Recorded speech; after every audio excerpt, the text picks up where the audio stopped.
Hello everybody and welcome to Storm Raids, and today I'm going to do another review of one of my retro romances.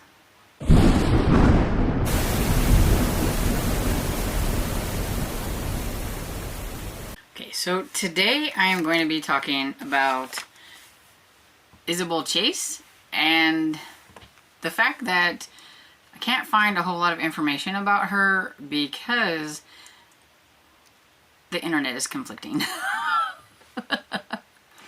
Okay, so what I have figured out is Isabel Chase is a pseudonym for Elizabeth Hunter.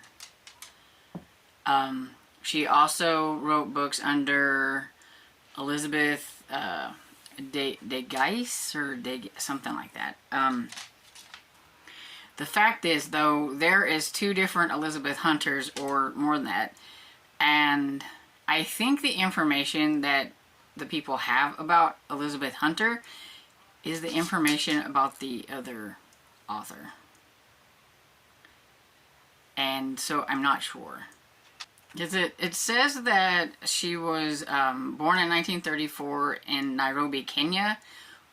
But that information is also under this other, like another Elizabeth Hunter, and so I don't know which one goes with who.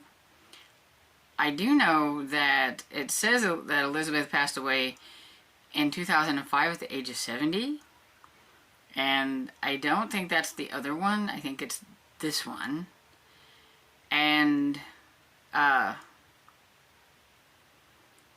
on the fiction database, she does have category romances under Elizabeth Hunter and the other Elizabeth. Guys, I think that one she wrote the historicals, where the other two she wrote more like the contemporary. Google says she writes fantasy too, but that's the other Elizabeth Hunter. I'm pretty sure that has the same information as this one, which is why I'm confused. So, we're just going to say that Isabel Chase wrote for most of her category books underneath with the Isabel Chase, but she does also have some under the other two Elizabeths that are category as well. And her real name is Elizabeth Hunter, but information about her, I'm just not really sure. But anyway, this one, she started writing in the 1960s for category. And this one is from 1973. I think the Mills and Boone version is 1973. And then the Harlequin is 1974. Yeah, I'm correct.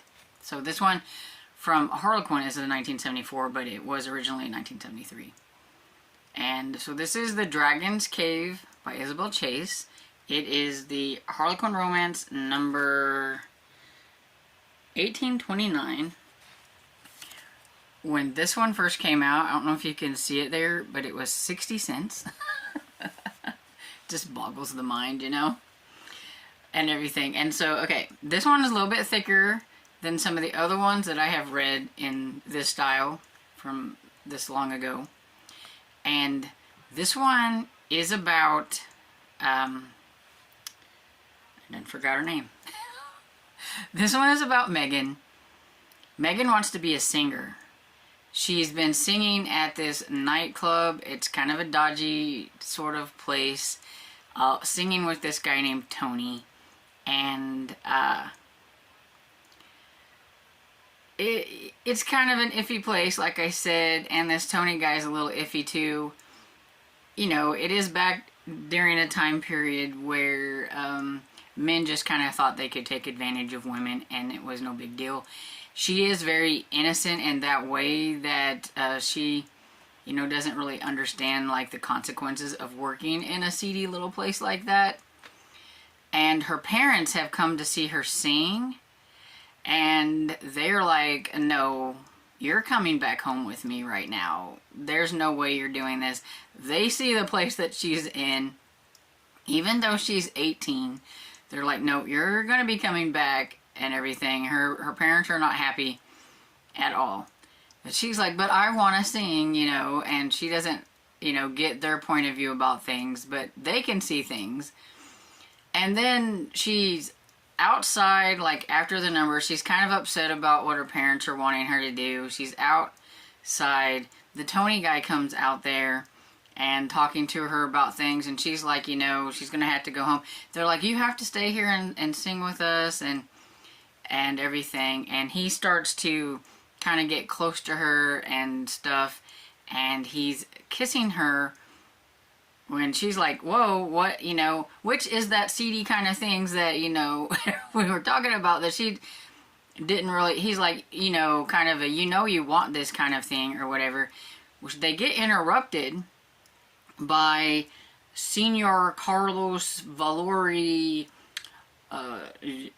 Lorbero. I'm probably butchering that. Which is this guy here. And he's kind of like, I don't think this is, you know, what the lady wants. And he's going to take the lady. And he's pretty much has a proposition for the young lady that he was going to take her and whisk her away to Spain. And he's like, I think we need to talk some things through. I have like this ideal like work thing for you or whatever. And she's like, you know, who are you? And he's like, you know, we'll meet up. When's a good time to meet? I need to be gone by Tuesday.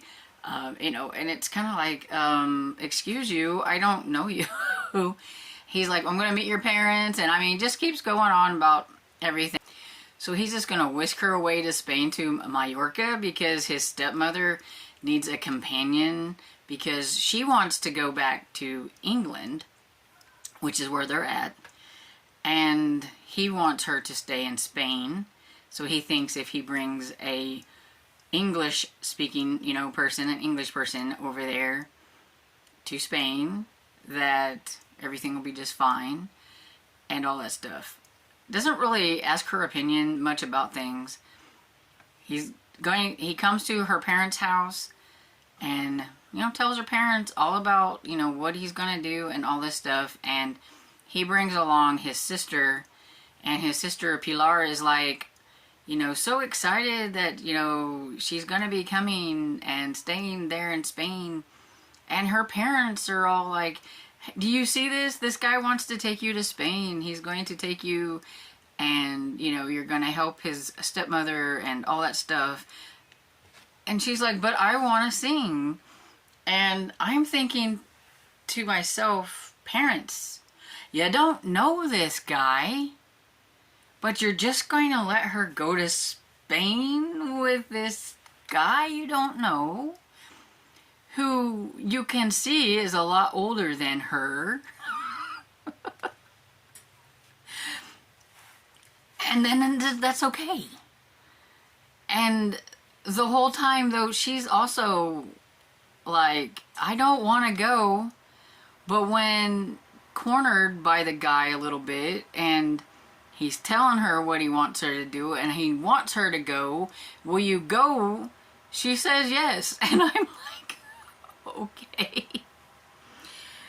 But though, and so she goes to Spain with them, and I feel like this cover doesn't really do the story justice, because he looks, I don't know, just from looking at this picture, you have to get super close to it to see that he doesn't quite look as old, but he's supposed to be 30, I think, about 30.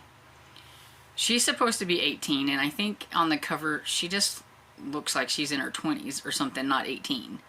So I think the cover is not quite great when it comes to like the details of the people, because at first glance I'm thinking, oh, this is gross. But 18 and 30 is not super bad, but to some people it might be an ick factor that there's the big age gap and everything. Doesn't bother me. That part doesn't really bother me. It's just the fact that he's like, you know, whisking her away to Spain, and she doesn't even know him. He's like a total stranger. It's not like the friend of the family or anything like that. He's a total stranger. And, I mean, you can tell, not by this cover, that he's probably an attractive total stranger, but still. And so she's there. She meets the stepmother, who, I can't remember, what is her name? It starts with an M. Margot, yeah. So she meets Margot, and she isn't a little bit of an older lady, and here she is 18. I'm not going to say like older isn't like super old. You know, probably in her like 50s maybe or whatever and everything, because this is her stepson and everything. So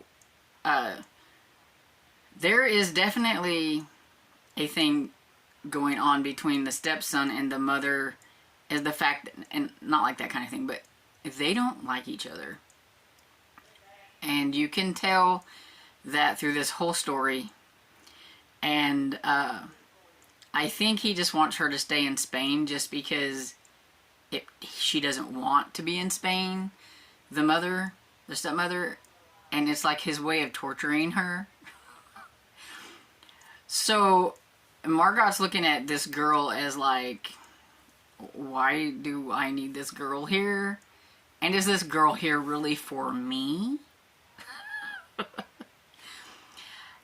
And then, not too long after she's here, she meets this young girl named Inez, who is, I think, a year older than her, or 2 older than her. But she acts really, really kind of younger than her, because I'm not saying this is how Spain is, or Spaniards, or whatever it is in this story. Okay, but anyway, the girls are supposed to be really docile and obedient and everything like that. So,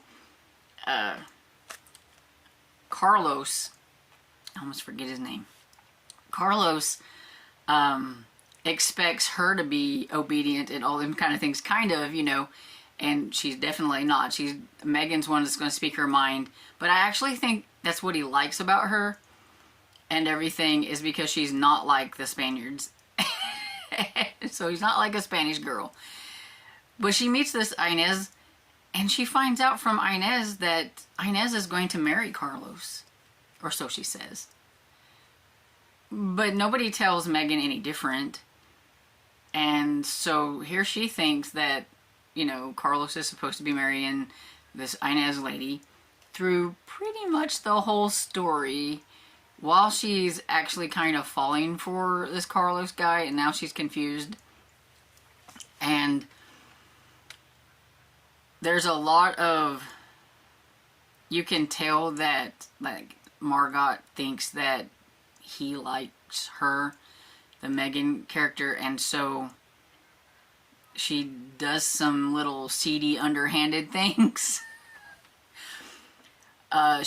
Margot knows that Carlos likes his ladies to be like a certain way and not to do things that, if he says not to do it, you don't do it, kind of thing. Inez wanted to go to this barbecue. Margot said it was okay for them to go. She could take the car and go. Carlos wasn't around. He didn't know anything about it. He was gone. Margot said she thought that Inez's parents were going to be there, but I'm pretty sure she knew they weren't going to be there. And so Carlos ends up going to the place and seeing them there, and she's singing, which she's not supposed to be doing.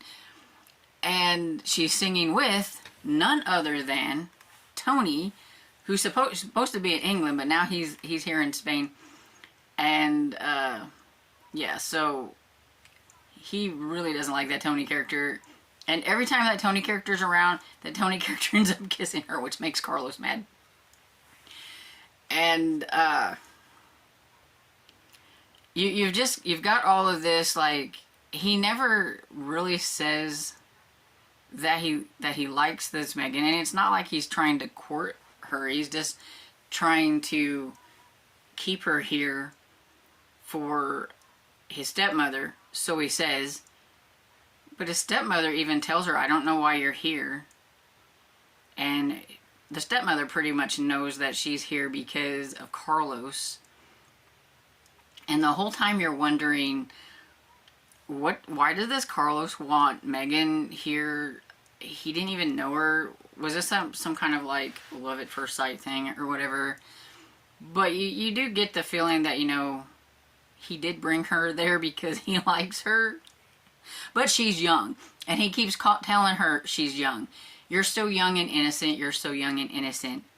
But there is a turning point in the story where, you know, he does start to say that she's like a young woman or whatever and things. And I think that he likes her, but at the beginning he's thinking that maybe she's too young because she is young. And maybe he thought bringing her there to Spain and to be hanging out with this Spanish and his stepmother and Inez and all them and kind of getting to know the Spanish way a little bit and being away from like everything she knows, it would grow her up a little bit. Which it does, I think, and everything. But it's just kind of a weird situation. And even some people said, you know, even I think Margot said at one point that, you know, you kidnapped this girl and brought her here to Spain. And it's almost kind of like that. I mean, but he did have the permission of the parents. But, I mean, he just whisked this lady away from everything she knows and puts her into a situation where she doesn't know the language. She gets her like one of those little travel books to try to learn Spanish so that she can kind of understand things that are happening. But yeah, for the most part, you know, it was a good thing that some of the people actually knew English, because she would have no clue what she was doing because, you know, she didn't know the language. She did pick up on a few things because they would say the same things over and over and over again. And so it was more like an immersion thing. And she gets really upset at a lot of stuff that's happening at the end. Margot's kind of a little underhanded. Carlos is gone. So Margot brings Megan to visit his grandparents, that his mother's grandparents or parents or whatever. And that lady takes to Megan like really well. Like she likes Megan right off the bat because she is a little bit outspoken, and you know, this is an older lady, and so she thinks it's kind of funny that Megan is a little outspoken about things. And she likes her. Well, they want to have a party, and they talk the older lady into coming to like their party, and Margot's inviting Tony and his band to this party to play because they want to hear Megan sing. And I'm pretty sure that the stepmother knew that Carlos doesn't like the Tony character and everything, and so she brings him there. And Megan thought he wasn't going to be there because she says, oh, he won't be there, but he ends up showing up in the middle of her singing. She sings a really lovely song, and Tony gets excited about it and gives her another kiss right there, because tell you, every time this Tony character is there. But this time she's not quite, you know, get away from me, Tony. She doesn't really... She's realizing, you know, because she's in love with Carlos, and she doesn't want this Tony character around her that much and everything. But now Carlos is upset. And I think that was what Margot wanted, was for this to happen, for him to get upset. The fact is that when her husband died, which is Carlos's father, see, Margot has 2 kids. She has Pilar and Pete, and the husband didn't leave anything to her kids, left it all to Carlos, well, because he's the oldest, and I guess, you know, that's probably just how things were happening, you know, the oldest inherits everything kind of thing. So she wants him to marry somebody like Inez, because Inez probably wouldn't, you know, she could control her and could probably get her to have Carlos give money to her kids and to make sure that she could still live the lifestyle that she wanted to live. And so she's like undermining and kind of underhanded, trying to get rid of Megan and keep telling her that she should go back to England and all that kind of stuff, because she's afraid that if Carlos likes Megan, that she might, you know, he might marry her, and then Megan wouldn't let Pete and Pilar have any of the money, and maybe would boot her out, and then maybe she wouldn't get any money either, because she's used to this Spanish lifestyle of not having to do anything, and because the men do it and all that kind of stuff. And so that's kind of, you know, she's a little bit seedy and everything. And I did like how this one ended. She ends up running off, like she's gonna go back to England because she's upset, because he's upset, and he kind of got mad, and she's so confused in her head because, you know, why did he bring her here if he's gonna act this way? And Margaret clearly doesn't need her here, and she just wants to sing and she wants to go back. But at the same time, she's like really in love with Carlos, which they don't really have that many interactions, because they never do in these books, for her to like feel like she's in love with this guy, which is kind of the weird thing about these stories, I think. And but she does run off, like she steals the stepmother's car, and she's going to find her way to airport or whatever it is and just go back to England on her own. And Carlos has to chase all over the place after her, and he catches her at this place that's called the Dragon's Cave and everything. And you know, we get the resolution that you should get in a romance story and everything. But the Dragon's Cave, I think, is also represents, there is a site there, and it was called the Dragon's Cave, and it is a cave that you could go through, and there's like a tour or whatever it is. But I also think that it's kind of represents the fact that she is in the Dragon's Cave as well, because she is in this house where he is a bit of, not necessarily a tyrant, but he does like things a certain way, and he expects the women to do what he says. And she is in a foreign country, and she has to, you know, kind of, you know, be there, and there's not like a lot of like escaping the Dragon's Cave or whatever. So I think that's kind of it too.